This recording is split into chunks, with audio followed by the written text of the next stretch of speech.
आप सभी का अभिनंदन है, सभी को नमस्कार। बंगाल में पंचायत चुनाव के नतीजों का गणना चल रहा है और स्वाभाविक रूप से जहां तक बंगाल का स्वभाव है,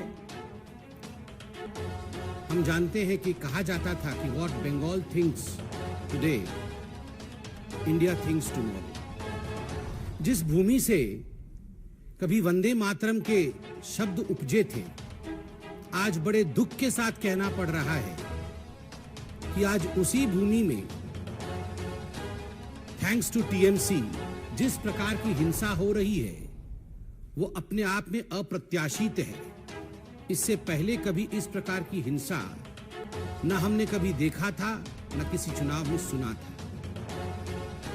चुनाव और हिंसा आज बंगाल में पर्यायवाची शब्द बने हुए हैं और बंगाल में ये कोई पहली बार हो रहा हो ऐसा विषय भी नहीं। इस बार के पंचायत के चुनाव जो कि अभी 8 जुलाई को संपन्न हुए, आज काउंटिंग चल रहा है।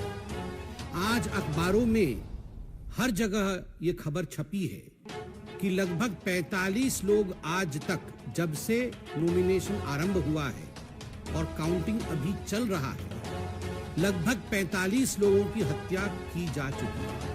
45 people have died as of today as far as the panchayat elections of 2023 in West Bengal is concerned. आप याद करिए, इससे पहले के असेंबली चुनाव 2021 में लगभग 52 लोगों की, 52 लोगों की हत्या हुई। 52 people had died in the assembly elections during Bengal. 2018 के पंचायत के चुनाव में 23 लोगों की हत्या हुई थी, चुनावी हत्या। और उससे पहले 2013 के बंगाल के पंचायत के चुनाव में 15 लोगों की हत्या हुई थी। 2013 में 15 लोग, 2018 में 23 लोग और 2023 जो वर्तमान का पंचायत चुनाव चल रहा है उसमें 45 लोगों की हत्या।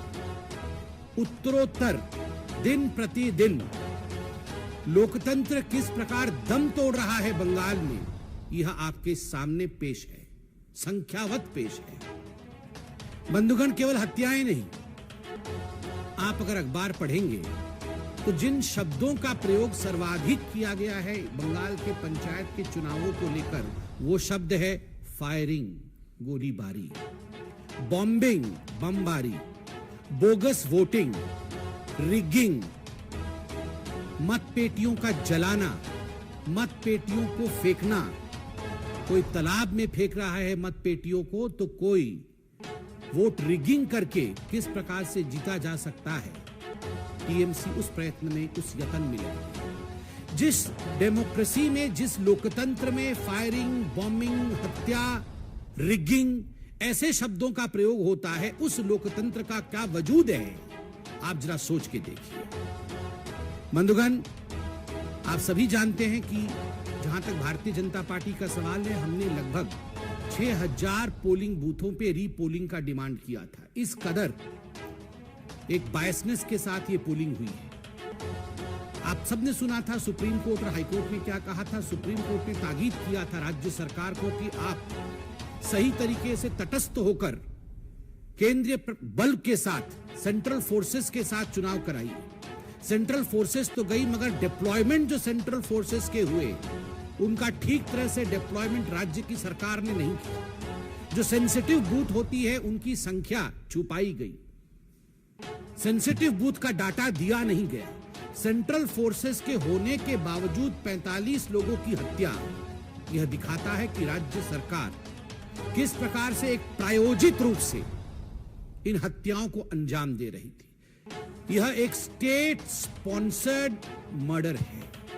ये जितने लोग मारे गए हैं, यह प्रायोजित है। This is not accidental, this is state sponsored murder of democracy in West Bengal. और केवल राजनीतिक पार्टी ही स्पॉन्सर कर रही है ऐसा नहीं है। इंस्टीट्यूशनलाइजेशन, संस्थागत मर्डर है, अर्थात इसमें पुलिस प्रशासन से लेकर जो डिस्ट्रिक्ट अधिकारी होते हैं और जो प्रशासनिक अधिकारी होते हैं, वो सब सम्मिलित हैं। एक तरह से सबके मिली भगत से ये स्टेट स्पॉन्सर्ड इंस्टीट्यूशनलाइज्ड मर्डर आज वेस्ट बंगाल में हुआ। आप सोच के देखिए, 21वीं शताब्दी में भारतवर्ष बैठा हुआ है। मैं भी सोशल मीडिया में हूं, आप भी सोशल मीडिया में। आजकल कुछ छुपता नहीं। जब हम सोशल मीडिया और फेसबुक में देखते हैं एक के ऊपर एक लद करके डेड बॉडियों को ट्रक से या बस से उतारा जा रहा है और स्ट्रेचर्स में डाला जा रहा है, किसी के हाथ मुड़े हुए हैं, किसी के पांव मुड़े हुए हैं, और ये किसी एक्सीडेंट का सीन नहीं है, ये कोई दुर्घटना का दृश्य नहीं, ये मर्डर है, ब्लेटेंट मर्डर। दिन दहाड़े हत्या की गई है केवल इसलिए क्योंकि आप टीएमसी को वोट नहीं कर रहे। और ये कोई केवल भारतीय जनता पार्टी के कार्यकर्ताओं का मर्डर नहीं है, इसमें कांग्रेसी भी हैं, इसमें कम्युनिस्ट पार्टी के लोग भी हैं, इसमें बाकी पार्टी के लोग भी हैं, ऐसे लोग भी हैं जिनका राजनीति से कोई लेना देना नहीं है, वो केवल वोटिंग करने जा रहे हैं। ऐसे लोगों की हत्या हुई है। जब इस प्रकार का दृश्य सोशल मीडिया और फेसबुक में हम देखते हैं तो मैं कई बार सोचता हूं कि अगर यही दृश्य कोई भाजपा शासित राज्य से आ रहा होता तो हाहाकार मच गया होता। ये सारे नेता, ये जो हाथ पकड़ पकड़ के कभी बेंगलुरु में खड़े होते हैं तो कभी किसी और राज्य में खड़े होते हैं, महागठबंधन का दृश्य दिखाते हैं। कहां है वे सारे नेता? कहां है लालू प्रसाद यादव? कहां है नीतीश जी? कहां है वो मोहब्बत की दुकान खोलने वाले राहुल गांधी? कहां है ये सारे महागठबंधन के नेता? एक के मुंह से एक शब्द नहीं निकला, एक शब्द नहीं निकला। राहुल जी कहां है आपका? आपकी मोहब्बत की दुकान का कोई जिक्र नहीं है। आप तो पूरे हिंदुस्तान में मोहब्बत की दुकान खोलना चाहते हैं। मैं बताता हूं राहुल जी, आप आज मोहब्बत की दुकान के विषय में बात इसलिए नहीं कर रहे हैं क्योंकि आपके आकांक्षाओं का मेगा मॉल खुला हुआ है। The mega mall of your ambition. You want to become the ruler of this country by hook or by crook. कैसे भी मैं सत्तासीन हो जाऊं, मैं सत्तारूढ़ हो जाऊं, और अगर हमारे लोग हत्या कर भी रहे हैं तो कोई बात नहीं है, वहां मोहब्बत की दुकान की आवश्यकता नहीं है। ये मोहब्बत की दुकान और मोहब्बत की दुकान की फरमान ये केवल उन्हीं जगह आवश्यक है जहां मोदी जी पे और भारतीय जनता पार्टी पे प्रहार किया जा सकता है। कोई बात नहीं अगर कांग्रेस का कार्यकर्ता भी टीएमसी के लोगों द्वारा उसकी हत्या कर दी जाए और कांग्रेस के नेता खुद बंगाल में कहे कि हमारे कार्यकर्ताओं की हत्या हुई है, उस पे भी राहुल गांधी और कांग्रेस के शीर्ष नेतृत्व की चुप्पी यह दर्शाता है कि इन लोगों का एम्बिशन कितना बड़ा है। यह लोग डेमोक्रेसी की हत्या होते हुए देख सकते हैं मगर अपने एम्बिशन की हत्या होते हुए, अपनी महत्वाकांक्षा को लूटते हुए नहीं देख सकते। मां, माटी और मानुष की बात करती थी ममता बनर्जी। मां आज बिलख रही, रो रही, माटी आज रक्त रंजित है, मानुष की आज हत्या हो चुकी है। और ममता जी माफ करिएगा अगर मैं कहूं कि निर्मम बंदोपाध्याय जी ये सब मूक दर्शक बन के देख रही है तो ये अतिशयोक्ति नहीं है, ये निर्ममता है, ये ममता नहीं है। ये डायमंड हार्बर मॉडल है। डायमंड हार्बर जहां से अभिषेक बनर्जी लड़ते हैं, उनकी कॉन्स्टिट्यूएंसी है भाईपुओं की, और जिस प्रकार से वहां दादागिरी की राजनीति चल रही है, वहां counting agent Bharatiya Janata party और दूसरे पार्टी के काउंटिंग एजेंटों को छोड़ा तक नहीं जा रहा है। ये चारों ओर बंगाल में ये चल रहा है। काउंटिंग एजेंट अगर टीएमसी का नहीं है तो 2 किलोमीटर पहले उसे रोका जाता है। जिस दिन नॉमिनेशन भरने जाता है किसी और पार्टी का कार्यकर्ता, पहले उसे मारा जाता है, डराया जाता है, धमकाया जाता है। फिर भी अगर नॉमिनेशन भर देता है तो उसके लोगों की हत्या की जाती है। फिर भी अगर इलेक्शन हो जाता है तो काउंटिंग डे के दिन काउंटिंग एजेंट को वहां घुसने नहीं दिया जाता है। रिगिंग करने की कोशिश होती है, बम फेंकने की कोशिश होती है, और उसके बाद भी अगर हो जाता है तो किस कदर वहां दंगा की जाती है। कि आज हेमंत बिश्व शर्मा जी ने भी ट्वीट करके बताया है कि कई हजार लोग बंगाल छोड़ के आज शरण में हैं असम में। ये लोकतंत्र है, ये लोकतंत्र है ममता दी। ममता जी, आपको उत्तर देना होगा, क्या यह लोकतंत्र है कि एक राज्य के लोग चुनावी गणना के दिन राज्य छोड़ करके दूसरे राज्य में वो शरण लेते हैं? और ये पहली बार नहीं हो रहा है, असेंबली के चुनाव में भी ठीक इसी प्रकार हुआ। বাংলার গণতন্ত্র রক্ত স্নাত, এখানে ভোট হলে মানুষের প্রাণ চলে যায়, এখানে নিয়ম কানুনের কোনো বলয় নেই। মুখ্যমন্ত্রী নির্মম বন্দ্যোপাধ্যায় ও তার পরিষদদার সরকারি আইনকে ক্ষমতা টিকে থাকার মেশিনার বানাইছেন। আমি এই ব্যবস্থার তীব্র নিন্দা করি।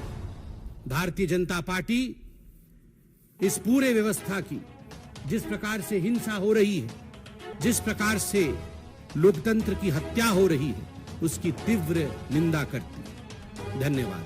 कोई प्रश्न हो तो अवश्य पूछिए।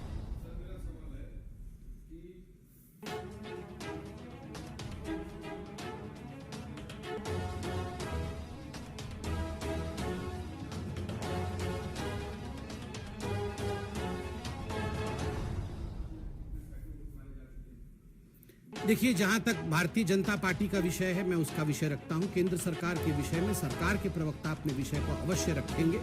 भारतीय जनता पार्टी ने एक कमेटी बनाई है, 4 दलीय कमेटी है, और ये कमेटी वहां पर हिंसा को पढ़ने, उसके विषय में जानने के लिए, उसके विषय को स्थापित करने के लिए गई है।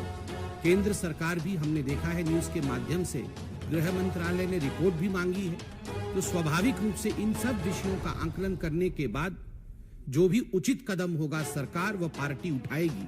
कोर्ट में भी विषय गया हुआ है, इसके विषय में भी आप जानते हैं।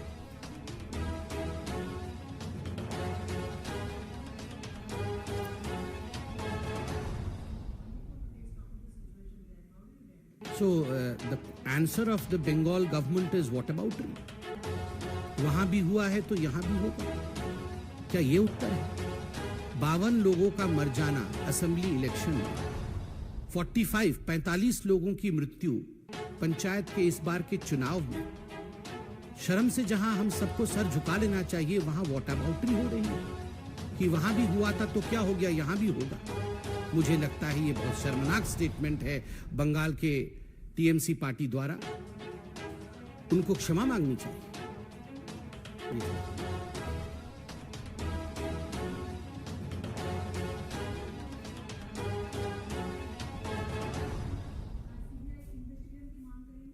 देखिए, मैं दावा नहीं कर रहा हूं कि 45 लोगों की हत्या हुई है। आज सारे अखबारों में 42+3 ये संख्या छपी है, और मैं मीडिया पे संपूर्ण विश्वास करता हूं कि जिस दिन से चुनाव घोषित हुए हैं आज तक 45 लोगों की जान गई है। मीडिया ने बहुत ही जिम्मेदारी के साथ छापा होगा, आंकड़ों के साथ छापा होगा। और जहां तक एनआईए एवं सीबीआई की जांच का विषय है, स्वाभाविक रूप से इसमें कोई दो मत नहीं है कि हमारी होम मिनिस्ट्री हो और बाकी जो पार्टियां हैं, सभी ने अपने डिमांड्स को रखा है। तथ्य के आधार पर इस विषय पर पार्टियां भी और सरकार भी आगे बढ़ेगी।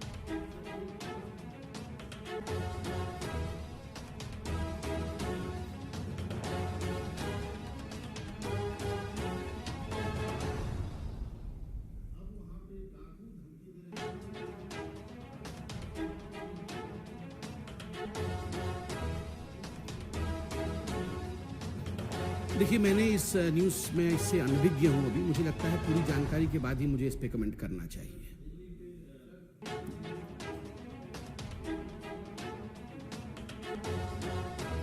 ये स्वाभाविक रूप से बारिश हो चाहे दिल्ली में कुछ भी हो, केजरीवाल सरकार और उनका एक रवैया रहता है कि दूसरों के कंधे के ऊपर जिम्मेदारी डाल देना और राजनीति करना। मुझे लगता है आज पूरे देश में जिस प्रकार से बारिश का प्रकोप है, हम टीवी के माध्यम से और बाकी माध्यमों से देख रहे हैं, संवेदनशील विषय, लोगों के घर बह जाने, लोगों का जान चला जाना, ये राजनीति का विषय कदाचित नहीं है। सभी सरकारें, चाहे किसी भी पार्टी की हो, एकजुट होकर इस पर काम करना चाहिए। जिस प्रकार की ओछी राजनीति मैं देख रहा हूं, ट्विटर के माध्यम से भी कुछ लोग दोषारोपण करने का काम दिल्ली में बैठ के कर रहे हैं। मुझे लगता है कि जब चुनाव लड़ते हैं और कहते हैं कि जिम्मेदारी मेरी है, जब एडवर्टाइजमेंट पे करोड़ों खर्च करते हैं, तो जिम्मेदारी लेने पर भी तनिक सी जमीर खर्च करनी चाहिए। थोड़ा सा करोड़ों खर्च जब एडवर्टाइजमेंट पे, तो थोड़ा सा खर्च जमीर पे भी होना चाहिए।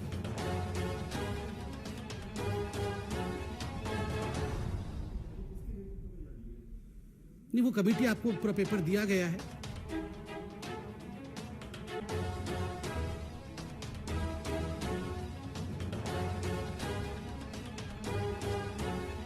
देखिए, बड़ा दुखद विषय है जिस प्रकार के शब्दों का प्रयोग राजेंद्र जी, जो कि मंत्री हैं गहलोत जी की सरकार में राजस्थान में, उन्होंने मां सीता के लिए और भगवान राम के लिए किया है, ये अपने आप में बहुत चिंताजनक विषय है। मैं तो उन शब्दों का दोबारा यहाँ प्रयोग नहीं कर सकता हूँ, बहुत ही निंदनीय शब्द है। मगर ये कांग्रेस के लिए कोई नई बात नहीं। जिस पार्टी की अध्यक्षा, पूर्व अध्यक्षा आदरणीय सोनिया जी का मानना है कि भगवान राम का अस्तित्व ही नहीं है, भगवान राम काल्पनिक है, और इस पे उन्होंने सुप्रीम कोर्ट में एफिडेविट दिया, तो स्वाभाविक रूप से मां सीता के विषय में इस प्रकार की अभद्र टिप्पणी करना वो उनके स्वभाव में, उन्होंने अपने स्वभावगत आचरण किया है जो कि निंदनीय है। धन्यवाद।